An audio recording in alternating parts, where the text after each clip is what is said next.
ഞങ്ങൾ ഇന്ന് വൈകുന്നേരം ആയപ്പോൾ എൻ്റെ വീട്ടിലോട്ട് പോവാട്ടോ. പോകുന്നത് എന്തിനാണെന്നറിയാമോ? ഇവിടെ ഞങ്ങൾ കുറച്ച് ചക്ക മുറിച്ചതിൻ്റെ ബാക്കിയുണ്ട് വീട്ടിൽ പപ്പയ്ക്ക് കൊണ്ട് കൊടുക്കാമെന്ന് വിചാരിച്ചിട്ട്. നല്ല മധുരമുള്ള ചക്കയാണ് കേട്ടോ. എന്താ ചക്കയുടെ ഒരു പീസൊക്കെ എടുത്തിട്ടുണ്ട് പപ്പയ്ക്ക് കൊടുക്കാൻ വേണ്ടിയിട്ട്. അപ്പം വീട്ടിലോട്ട് പോകണം. പിന്നെ വീട്ടിൽ പോകുന്നതിന് മുമ്പ് സച്ചുമോന് യൂണിഫോം തയ്പ്പിക്കാനുണ്ട് കേട്ടോ. യൂണിഫോം തയ്പ്പിക്കാൻ കൊടുക്കണം. അവനിപ്പോൾ റെഡിമെയ്ഡ് ഒന്നും കിട്ടുന്നില്ല, ഹൈറ്റ് കൂടിപ്പോകൊണ്ട് അവന് ലിങ്കില്ല. അപ്പം നമ്മളൊന്നും തയ്പ്പിക്കാമെന്ന് വിചാരിച്ച്. +1 ചേരണമല്ലോ. അപ്പം യൂണിഫോം എടുത്തിട്ട് അവിടെ തയ്പ്പിക്കാൻ പറ്റിയില്ല. അപ്പം നാട്ടിൽ കൊണ്ടുവന്ന് തയ്ക്കാൻ വേണ്ടിയിട്ട് അപ്പം യൂണിഫോം തയ്പ്പിക്കണം. പിന്നെ കുന്നിക്കോട്ട് പോയിട്ട് പിന്നെ ഇവിടെ ആശാരിപ്പണി നടക്കുന്നുണ്ട്, ഡൈനിങ് ടേബിൾ ഉണ്ടാക്കുന്നു. അപ്പം അവർക്ക് കുറച്ച് സാധനങ്ങളൊക്കെ ആവശ്യമുണ്ട്, അത് മേടിക്കണം. അത് കഴിഞ്ഞിട്ട് എൻ്റെ വീട്ടിലോട്ട് പോകണം. പപ്പയ്ക്ക് ചിക്കയൊക്കെ കൊടുത്ത് കുറച്ച് നേരം അവിടെ ഒക്കെ ഇരുന്ന് നാളെ വൈകിട്ടേ വരത്തുള്ളൂ. കുറച്ച് നേരം അവിടെ ഇരുന്ന് കാര്യമൊക്കെ പറഞ്ഞിട്ട് നാളെ തിരിച്ചു വരും. രാത്രി ഒന്നുമില്ല, നാളെ രാവിലെ തിരിച്ചു വരും. നാളെ രാവിലെ മറ്റന്നാളെ കണ്ട് രാത്രി തന്നെ തിരിച്ചു വരും. ഇവിടെ അടുത്തായതുകൊണ്ട് ഒരു ഗുണമുണ്ട് കേട്ടോ. നമ്മൾ പോയി ഇതുപോലെ വൈകുന്നേരം ആകുമ്പം പോവും, രാത്രി ആകുമ്പം തിരിച്ചു വരും. അടുത്തുള്ളത് കൊണ്ട് ഇതാണ് ഏറ്റവും വലിയൊരു ഗുണം. ഇഷ്ടമുള്ളപ്പം പോവാം, ഇഷ്ടമുള്ളപ്പം വരാം. അപ്പോൾ ഇത് അതിൻ്റെ തൊട്ട് തലേ ദിവസം രാത്രിയിലത്തെ വീഡിയോ ആണ് കേട്ടോ. അപ്പോൾ രാത്രിയിലാണ് ചക്കയുടെ നല്ല മണമടിക്കുന്നുണ്ടായിരുന്നു. അപ്പോൾ അങ്ങനെയാണ് ഞങ്ങൾ രാത്രി തന്നെ ചക്ക അങ്ങ് മുറിച്ച് കേട്ടോ. അപ്പോൾ ആക്ച്വലി ഇത് നമ്മൾ നാട്ടിൽ ചെല്ലുന്നെന്ന് പറഞ്ഞപ്പം അച്ഛനോടെ പഴിപ്പിക്കാൻ വെച്ച ചക്കയാണ്. പാവത്തിന് ഇപ്പം അങ്ങനെ മരത്തിലൊന്നും കയറാൻ വയ്യ, വയസ്സായതുകൊണ്ട്. പിന്നെ എന്നാലും നമ്മൾ ചെല്ലുന്നെന്നൊക്കെ പറഞ്ഞപ്പം ഏണിയൊക്കെ വെച്ച് മരത്തിൽ കയറി കെട്ടിയൊക്കെ ഇറക്കി വെച്ചിരുന്ന ചക്കയാണ് കേട്ടോ. അവരുടെ സ്നേഹം എല്ലാം കൂടി ഉള്ളതുകൊണ്ടായിരിക്കണം. ചക്കയ്ക്ക് നല്ല മധുരം ഉണ്ടായിരുന്നു കേട്ടോ. നല്ല മധുരമുള്ള ചക്കയാണ്. കണ്ണുള്ളപ്പം കണ്ണിൻ്റെ വില അറിയില്ല എന്നൊക്കെ പറയുന്ന പോലെ ഇപ്പം നമ്മൾ ചെല്ലുമ്പോഴത്തേനും ചക്കയൊക്കെ വഴിപ്പിച്ച് തരാനും കട്ട് ചെയ്ത് തരാനും ഒക്കെ ആളുള്ളത് കൊണ്ട് നമ്മളിപ്പോൾ ഒന്നും അറിയുന്നില്ല കേട്ടോ. അപ്പോൾ ഞാനൊരു കാര്യത്തിൽ ഭയങ്കര ഭാഗ്യവതിയാണ്. അപ്പം എനിക്ക് എൻ്റെ വീട്ടിൽ നിൽക്കുന്ന അതേ ഇഷ്ടത്തോടെയും അതേ സ്നേഹത്തോടെയും എനിക്ക് ഇവിടെ നിൽക്കാൻ പറ്റും കേട്ടോ. എന്നെ ഒരു മരുമോള് എന്നുള്ളൊരു രീതിയിൽ അച്ഛനും അമ്മയും കണ്ടിട്ടേ ഇല്ല. അതെനിക്കൊരു വലിയ ഭാഗ്യമാണ് കേട്ടോ. നമ്മൾ ചെല്ലുന്നതെന്ന് പറയുമ്പോൾ നമ്മളെ കാത്തിരിക്കാൻ ആൾക്കാരുള്ളത് അത് ഹസ്ബൻഡിൻ്റെ വീട്ടിൽ നിന്നാകുമ്പോൾ വേറൊരു സുഖമാണല്ലോ അതിന്.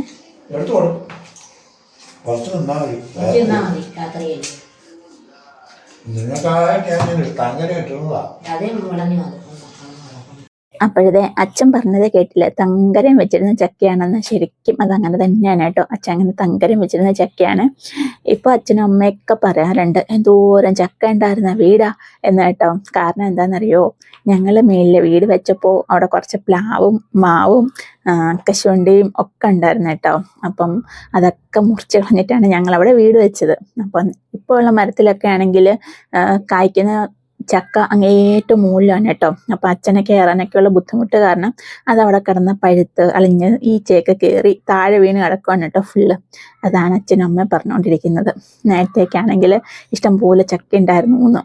അപ്പോൾ കട്ടൻ കാപ്പി ഇട്ടുകൊണ്ട് വന്നു കേട്ടോ അമ്മ അപ്പോഴേക്കും. അപ്പം രാത്രിയിൽ ഞങ്ങൾ കുറച്ച് ചക്കപ്പഴവും കട്ടൻ കാപ്പിയാണ് കേട്ടോ കഴിച്ചത്. രാത്രി ആയതുകൊണ്ട് അച്ഛൻ പറഞ്ഞു ഒരുപാട് കഴിക്കണ്ടാന്ന്. പിന്നെ ഇത് അടുത്ത ദിവസത്തെ വീഡിയോ ആണ് കേട്ടോ. അപ്പം ഇത് അടുത്ത ദിവസം ഇനി പപ്പ എടുത്തോട്ട് പോയതാണ് കുറച്ച് ചക്കയൊക്കെ എടുത്തോണ്ട്. അപ്പോൾ പോയ വഴിക്ക് യൂണിഫോം തയ്പ്പിക്കാനുണ്ടായിരുന്നു, അത് കൊടുത്തു. എന്നിട്ട് അവിടുന്ന് നേരെ പപ്പ എടുത്തോട്ട് പോയിട്ടോ. ആക്ച്വലി ഈ വീഡിയോ എന്ന് പറയുന്നത് ഞാൻ ഇതിന് തൊട്ട് മുമ്പ് കട്ടിലിൻ്റെ ഒരു വീഡിയോ ഷെയർ ചെയ്തിട്ടുണ്ടായിരുന്നേ. അപ്പം അന്നേ ദിവസത്തെ വൈകുന്നേരത്തെ വീഡിയോ ആണ് കേട്ടോ. കട്ടിലിൻ്റെ വീഡിയോ എത്ര പേര് കണ്ടു? അപ്പം കണ്ടവർക്കൊക്കെ ഇഷ്ടപ്പെട്ടോ കട്ടിൽ? അപ്പോൾ ഇനി കാണാത്തവരുണ്ടെങ്കിൽ ഞാൻ ലിങ്ക് കൊടുത്തേക്കാവേ. അപ്പം നിങ്ങളൊന്ന് കയറി കണ്ടു നോക്കൂ. അങ്ങനെ അവിടുന്നതേ പപ്പ എടുത്ത്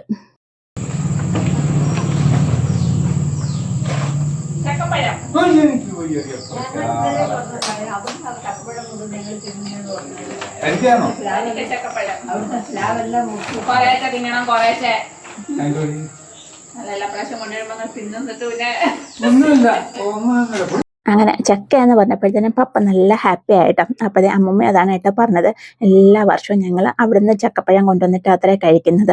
അപ്പോൾ പ്ലാവൊക്കെ മുറിച്ചതുകൊണ്ട് ഇപ്പോൾ ചക്കയൊക്കെ അവിടുന്ന് കൊണ്ടുവരുന്നത് കുറവാണെന്ന്. എൻ്റെ വീട്ടിലാണെങ്കിൽ പ്ലാവും മാവും ഒന്നുമില്ല കേട്ടോ, റബ്ബർ മാത്രമാണ് ഉള്ളത്. അപ്പം എന്നെ കല്യാണം കഴിച്ച ആ സമയം തൊട്ട് വീട്ടിലെടുക്കുന്ന ചക്കയായാലും എന്തായാലും അവിടുന്ന് എന്തെടുത്താലും അതിൽ നിന്നൊരു പങ്ക് എൻ്റെ വീട്ടിലും കൊണ്ടുവരും കേട്ടോ. ഇപ്പം ഞങ്ങളുള്ള സമയത്താണെങ്കിൽ ഞാൻ കൊണ്ടു കൊടുക്കും, അതല്ലാന്നുണ്ടെങ്കിൽ അച്ഛൻ തന്നെ കൊണ്ടുവന്ന് കൊടുക്കും കേട്ടോ. ഇല്ലെങ്കിൽ പപ്പയെ വിളിക്കും. ഇപ്പൊ പിന്നെ അച്ഛനെ കാണാൻ വണ്ടിയൊക്കെ ഓടിക്കാൻ കുറച്ച് ബുദ്ധിമുട്ടുള്ളത് കൊണ്ട് പപ്പയെ വിളിക്കാനിട്ട് ചെയ്യുന്നത്. അങ്ങനെ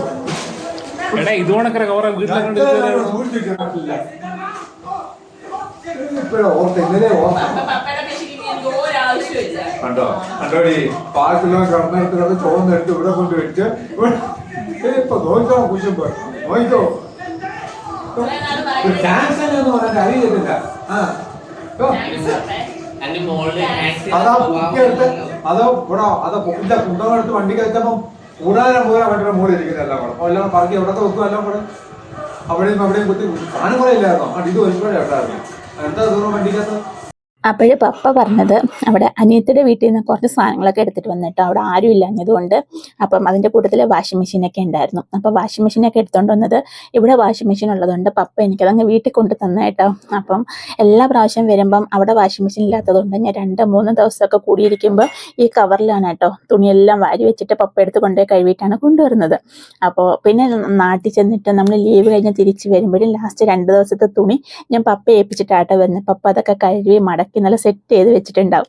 അടുത്ത പ്രാവശ്യം ചെല്ലുമ്പം വീണ്ടും ആ തുണി നമുക്ക് എടുത്ത് തരും കേട്ടോ. അങ്ങനെ ഈ പ്രാവശ്യം ചെന്നപ്പം പപ്പയുടെ അടുത്ത് ഞാൻ ആ തുണി ചോദിച്ചപ്പം പപ്പ തുണി എടുത്തുകൊണ്ട് തന്നിട്ട് നിന്റെ കവർ നീ തന്നെ കൊണ്ടുവെക്കുമെന്ന് പറഞ്ഞാണ് കേട്ടോ. ഞാൻ ആ വലിയ കവറിലായിരുന്നു തുണി കഴുകാൻ കൊണ്ടുപോയിക്കൊണ്ടിരുന്നത്. അതാണ് കേട്ടോ പപ്പ പറഞ്ഞത്. അപ്പോൾ ആദ്യമേ സച്ചുമോൻ പറഞ്ഞ പോലെ അവൻ തിരിച്ചു വന്നില്ല കേട്ടോ ഞങ്ങളുടെ കൂടെ. അവനവിടെ അപ്പൂപ്പൻ്റെ കൂടെ തന്നെ നിന്നു. അങ്ങനെ അവനെ അവിടെ നിർത്തിയിട്ട് ഞങ്ങൾ 3 പേരും കൂടി രാത്രിയിലങ്ങ് തിരിച്ചു പോയിട്ടോ. അപ്പോഴത്തേക്കും നല്ല മഴയൊക്കെ പെയ്ത് തോന്നിട്ടുണ്ടായിരുന്നു കേട്ടോ വെളിയിൽ. അപ്പോൾ ഇത്രയൊക്കെയാണ് ഇന്നത്തെ വിശേഷങ്ങൾ. അപ്പോൾ അടുത്ത വിശേഷങ്ങളുമായിട്ട് നമുക്ക് അടുത്ത വീഡിയോയിൽ കാണാം കേട്ടോ. അപ്പോൾ വീഡിയോ ഇഷ്ടപ്പെട്ടിട്ടുണ്ടെങ്കിൽ ഞാൻ എപ്പോഴും പറയുന്നത് പോലെ ലൈക്ക് ചെയ്യുക, പിന്നെ സബ്സ്ക്രൈബ് ചെയ്യാൻ ഒട്ടും മറക്കണ്ട കേട്ടോ. Thanks for watching.